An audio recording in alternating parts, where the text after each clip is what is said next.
Hey guys, it's Naja with Tangled Roots, back with our fourth and final installment of our Researching the Census series. So, if you've been following along with us, you should have a really good baseline for how to use the census for your genealogy research.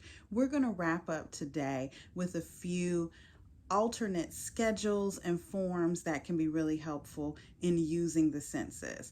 Those three that we're going to talk about today are mortality schedules, state census, and the slave schedule. First, actually, let's talk about the slave schedule. This is a record that was only recorded in 1850 and 1860, and it allowed the U.S. to capture the amount of people that were held in slavery. They listed the enslaver first, and then all of the individuals that they owned by age and gender, not by name. So if you're looking for an ancestor that was formerly enslaved in one of these slave schedules, you will not find them by name. It may be 26-year-old female or 42-year-old male. That's about as close as you're going to get. So you really would have to know or have a good idea of what the name of the enslaver was for your formerly enslaved loved one.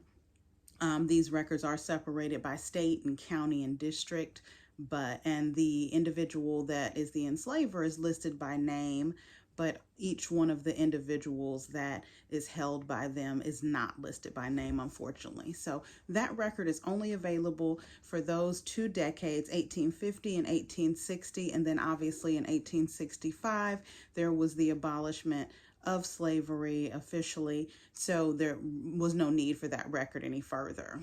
Another record that I want to talk with you about is the mortality schedule.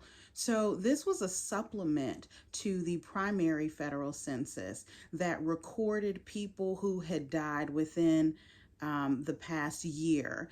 And so it would list their name, their age, their place of birth. Oftentimes it would list their cause of death, and each time it recorded slightly differently, but mostly the same details to give you a good idea. This is a great replacement for a death certificate when you're unable to find one. But I'll be honest, the availability of the mortality schedules I have personally found to be a bit inconsistent and difficult to find. So they were actually only used from 1850 through 1880. So every 10 years during that time frame, this was recorded. A lot of those records are no longer available or can be difficult to access, but they were recorded during that time frame, so that's something to keep in mind if you have a loved one that passed between those years that you're trying to locate. Lastly is the state census. So it's really interesting about the state census. Ideally, they would be recorded every 5 years between the census. So if the census is done in 1870, the state would be done in 1875, and then back to the federal in 1880. So you could follow a family every 5 years. However, this was not consistently the case.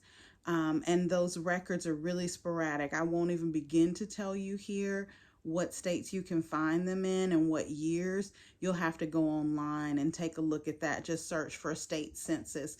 It's really inconsistent and really sporadic. So when you find one, it's an awesome piece of information because it contains most of the same details that the federal census does every decade, but this one is usually done on that in-between year. So it's really helpful when you can find one because especially if a family has moved to a new area, it can be difficult to figure out the path that they took if you're waiting for 10 years, but finding them in between there is a really great find when you run across it. So the federal mortality schedules, the slave census schedules, and also the state census are three supplements to the primary census that can be helpful additions to your research. So just wanted to wrap up with those things. Hopefully we've said some things, giving you some ideas over the past few weeks. As I said, this is number 4 in a series, so if you haven't watched the others, please go back, take a look at those. Next week, we will be done with our census series, but we'll be coming back and talking to you about birth certificates and birth indexes. So if you're looking, find us in between time at Tangled Roots Research on Facebook and Instagram, and you can always find us there, and we'll be happy to chat with you. Thank you so much and have a great day.